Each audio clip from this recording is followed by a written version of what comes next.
My last year has been challenging. I say challenging because I'm trying to avoid the words I'm good or oh, it was really, really good. I'm one of those people who is a habitual, oh, I'm good type of human being. I feel like, especially in Michigan, I call it West Michigan nice. Um, we oftentimes use that as a response when people, oh, how's your day going? And you just want to say was awful. It was the absolute worst it could have been, and then naming off the bad. And I feel like sometimes we use I'm good is a way to not have to put all that negativity on other people. Um, but one thing that we need to learn is that we're cheating ourselves out of having an honest exchange with other people. One of the reasons that my last year was incredibly rough is because I invested all of my time and the money that I had in going on one of the largest tours I've ever gone in on my entire life. It was like 12 states. It was over 6 months. And I am a full-time artist, so I was just pooling every single dollar and dream I had together to make this work. Me and my tour mate, KFG, who is an incredible poet out of Grand Rapids, we left Michigan in about, I think it was August. We left in their 2004 Chevy Aveo, meant for a road trip, of course. Um, and, and we left Michigan, and the first leg of the trip was from Michigan to Texas. It was the longest leg of the trip. And we foolishly left with only a day to get there. So we had to like really put in some hours on the road. So we were driving, and I'd say about halfway to Texas, the check oil light comes on. And we're like, all right, and it's fine. I mean, we're going to need to get an oil change. We're going to be putting in some miles. So we decided to stop at a Valvoline. We're like, hey, if you could give us a full service oil change, we'd appreciate it. We stopped, ate at a Burger King on the way, because that's what you do if you're an artist and you're traveling on the road, is you eat a lot of fast food. And when we got back in the car, we were like, all right, we got to really put the pedal to the metal and like make up this lost time. But as soon as we got on the highway, the check oil light comes on again. And I am a very anxious human being. So I'm like, you have to call the Valvoline, tell them they did something wrong. You have to just call them, any Valvoline, just call any Valvoline. So KFG is sitting there on the phone trying to call every single Valvoline that they can find in their phone as I'm like freaking out driving this car. And eventually I decompress. And they're like, how are you doing? And I'm just like, good, I'm fine. Continue to drive. But when we finally need gas, we end up stopping like, I'd probably say 3/4 of the way to Texas. We fill up. The area is sketchy at best. It's a pretty rough area. But when we pull out of the gas station parking lot, we go to turn the wheel, and it's not turning. And that's when the light bulb in my head goes off. This isn't the check oil light.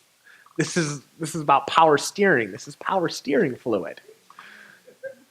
But I'm like, all right, whatever. We can push through this. I remember driving my grandmother's like 2001 Ford Taurus without power steering for years. That's fine. We can still do this. So we drive the rest of the way through S-curves and tunnels and off intersections, yanking this boat steering wheel. And I'm like thinking in my head, all right, how can we fix this? So I'm like, you know what? We'll go to a Valvoline when we get to Texas. We'll tell them, hey, we got full service oil change. You were supposed to check all the fluids. What happened to checking the fluids? Because clearly we were low on power steering fluid. So we drive the rest of the way. We get to Austin, Texas. In Austin, Texas, we go to this Valvoline. I tell them, hey, man, we did a full service oil change. Cost like $70. The least you could have done was check the power steering fluid the way you said. And he's like, don't worry, I'll take care of it. So this guy who kind of looks like a wispy troll goes away, and he starts checking everything. And he comes back, and he's like, I got some good news, and I got some bad news. And I'm like, of course you do. I was like, well, give me the bad news first. And he's like, well, it's not your power steering fluid. He's like, the power steering pump blew. And I'm like, that is horrible, horrible news. What's the good news? And he's like, well, the good news is I know a guy. I'm like, of course you do. Of course you do know a guy. I was like, how much does your guy charge to fix something like this? And he's like, it'd be $1,000.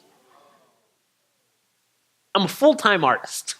The person next to me is a full-time artist. And we just look at each other and we're just like, absolutely not. Like, we can't. And he's like, well, don't keep driving on it because if you do, your whole car is going to shut down. I'm like, sir, we just drove here from Michigan.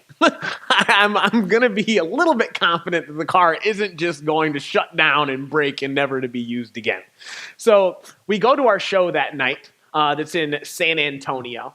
And we rock out the show. We're telling everybody what's happened. And they were very gracious. And they put a lot of extra money in our pocket. And I'm like, all right, you know what we have to do? We have to find a way to fix this car.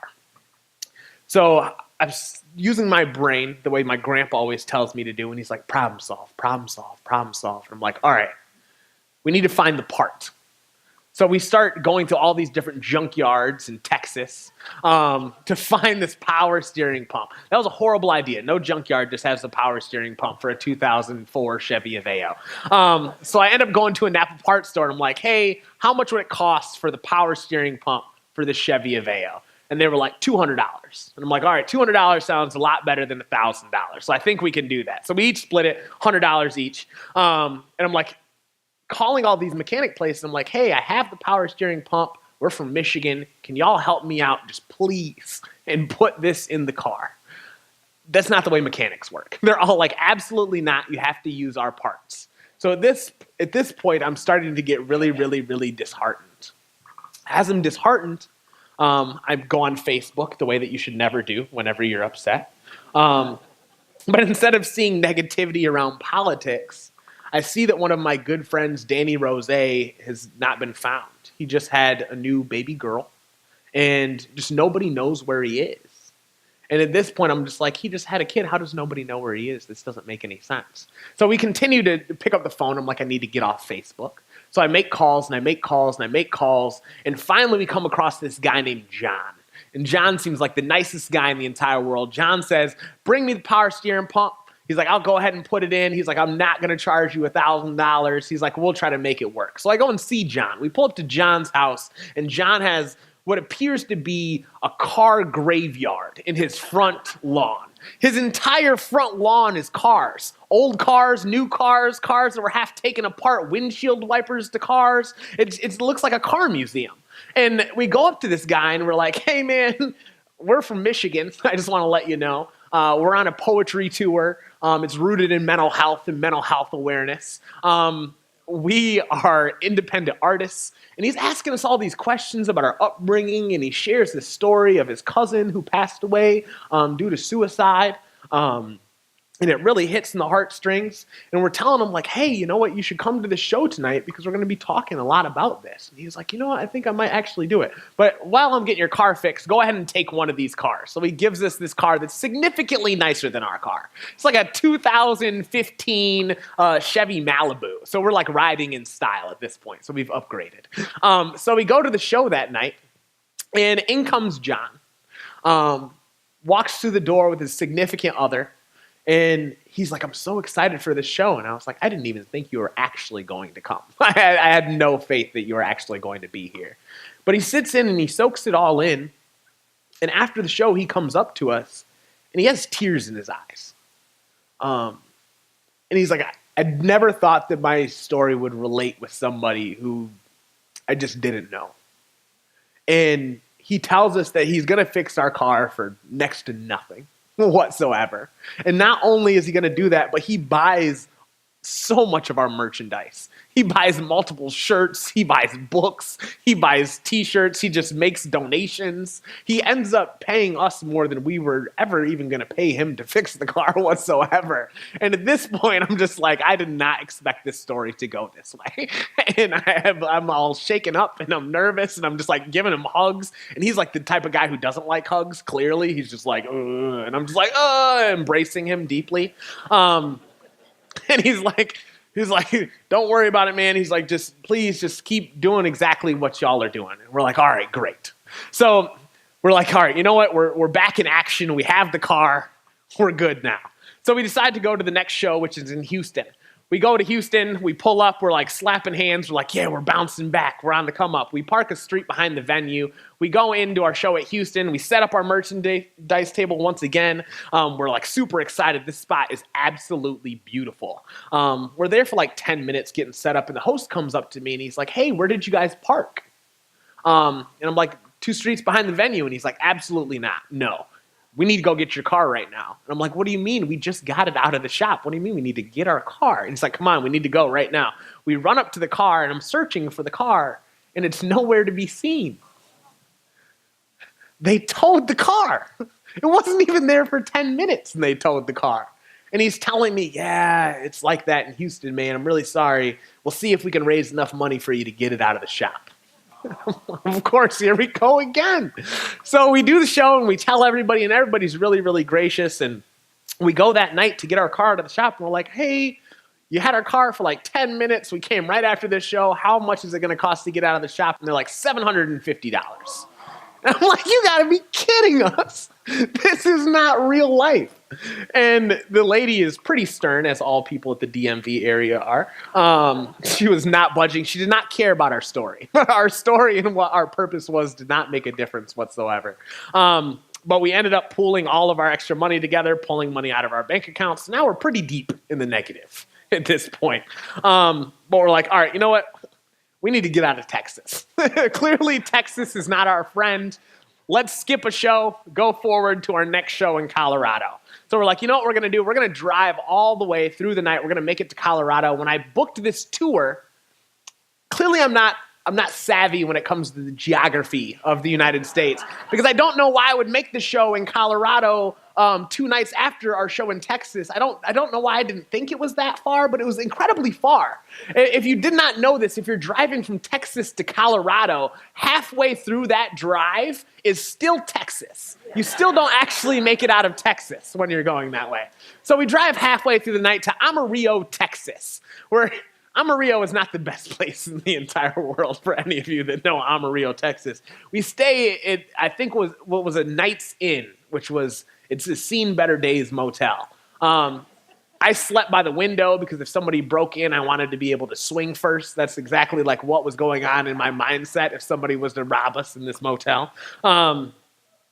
We wake up real bright and early. We continue our drive to Colorado Springs. The drive from Amarillo, Texas to Colorado Springs, we left at 9 in the morning. We got there at like 6, 7 p.m. at night. It is a very long drive.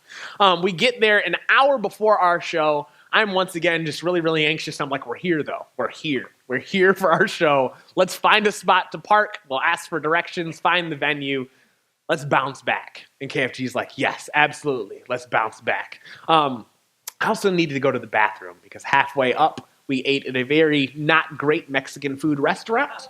But I wanted to keep that to myself.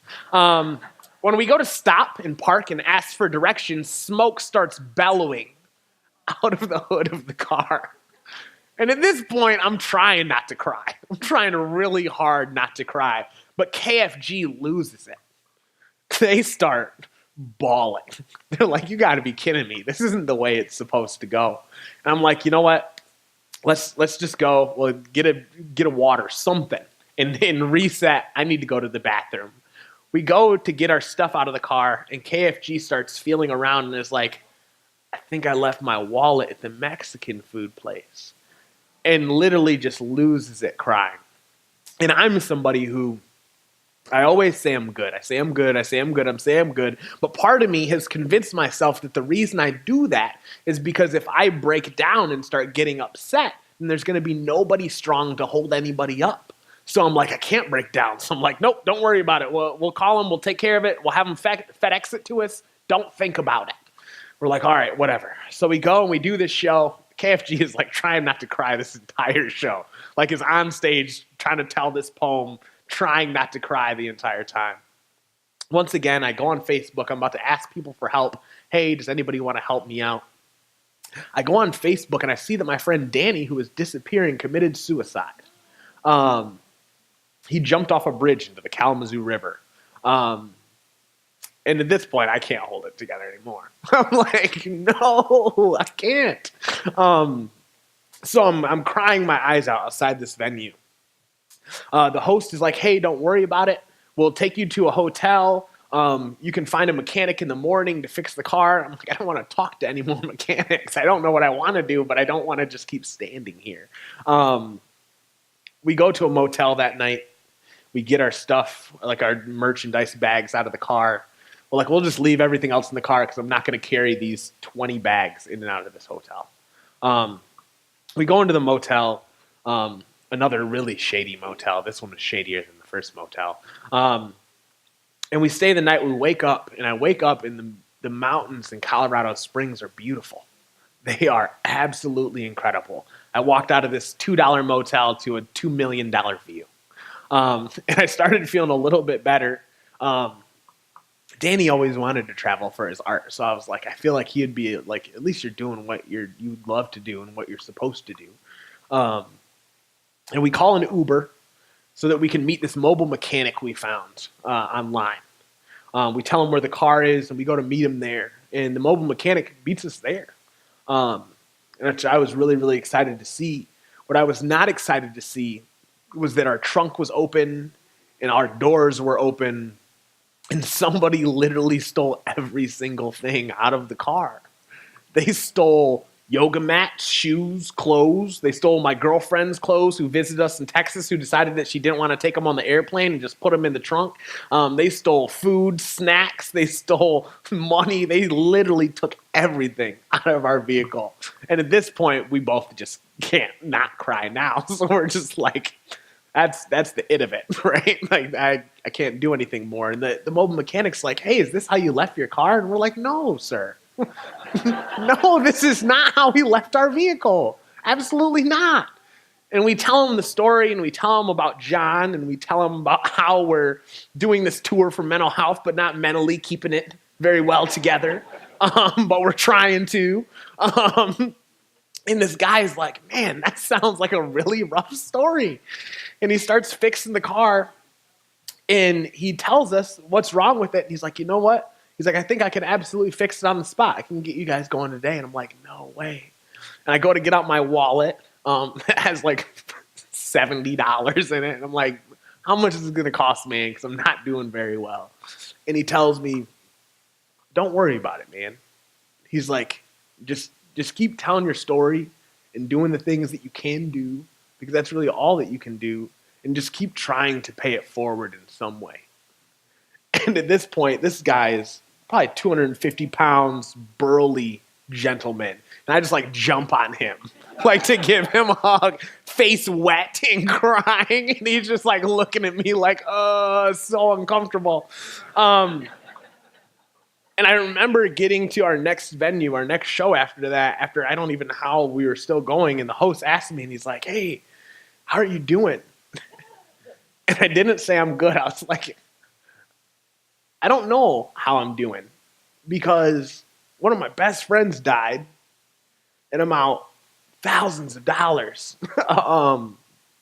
But somehow people in their kindness actually came through. And I feel like so many times in life, especially for y'all that are familiar with my story, there's not a lot of times that I want to look and believe in the goodness of people. And I feel like oftentimes the goodness of people doesn't always come through on time. But when it does come through, it's always remarkable and it's always incredible. So what I want to encourage you all to do is, as we were doing in our session earlier this morning at 9, is I really want you to look inside of yourself and see the things that you can add to your community, to the people around you, and look at the good that you can add. Being that tutoring somebody in class, going above and beyond for somebody at work that you know that is struggling, checking in on your friends. Just find whatever good that you can do and do as much of it as humanly possible, because you don't know how horrible of a day somebody could be having, and you don't ever understand the impact that that can make until you're that person who needs that impact done to you, right?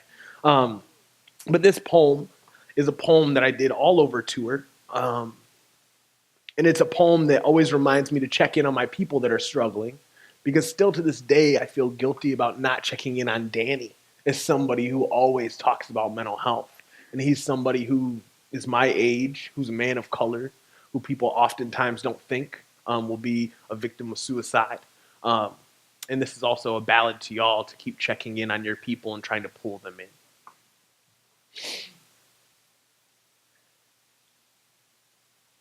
Don't mind me,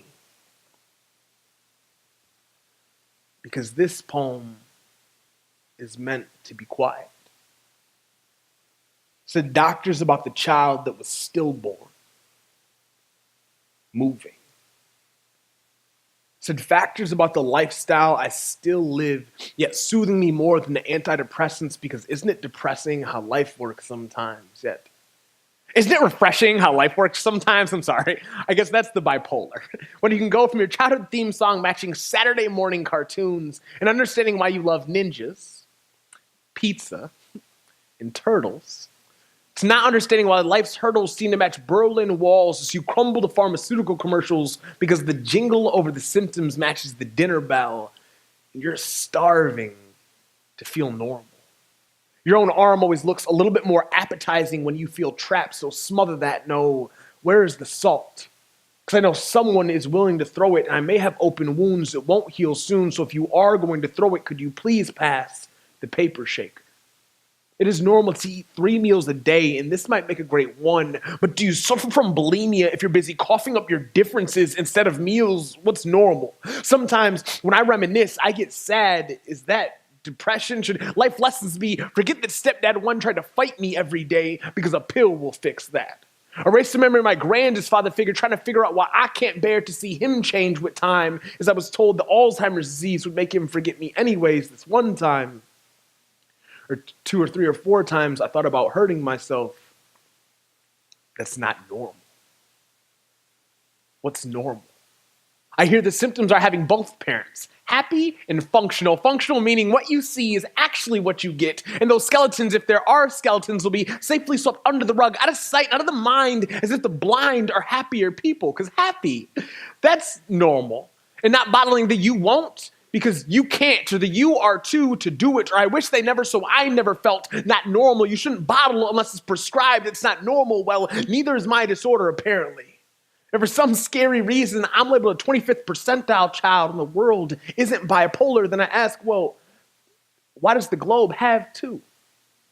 And I have to think that my emotion percent is more valid than my race, because face it, with the globe being 20% black, 10% Hispanic, 12% biracial, I'm forced to equally manage my emotion disorder in order of issue, get a tissue race, because face it, I'm a minority anyway. A 25% of a 12% leave me feeling roughly 3% normal, but this poem is for the paper shakers. For those kids that you'll see for the first time on stage reading like you did at the grand showcase, and they'll be so nervous, shaking like a leaf. This is for the paper shakers. For the ones whose hands match leaves in fall but don't because they aren't normal. Praise it. Using people's ears like medication because it's cheaper. Face it, sometimes the only reassurance we need is people showing us that someone is willing to listen. Genuinely listen, even if it's you this once. Put away your phone, but not the applause, and look in awe at the people around you brave enough to feel normal. Just trying to feel normal. My little brother was named after the prior who was stillborn, but he is moving through life. It's a reminder to me that being still is not what we are born, and life can suck, but duck the punch and suck it up. But don't you dare sucker punch the ones lucky enough to find passion in their sanity. Doctor, pen, prescription, paper, chasing their eating disorders by feeling sort of normal. Have you ever contemplated suicide? Have you ever felt depressed? Why at times does it feel like there's nothing left when there is everything? The same reason people pay no attention to art but paint, pay to record but tune everybody else out, find out the world's north and south poles are milestones, and appreciate them no matter what you have. Because sometimes you're going to be the only one who will. And there's not always a pill to fix that. That's a fact.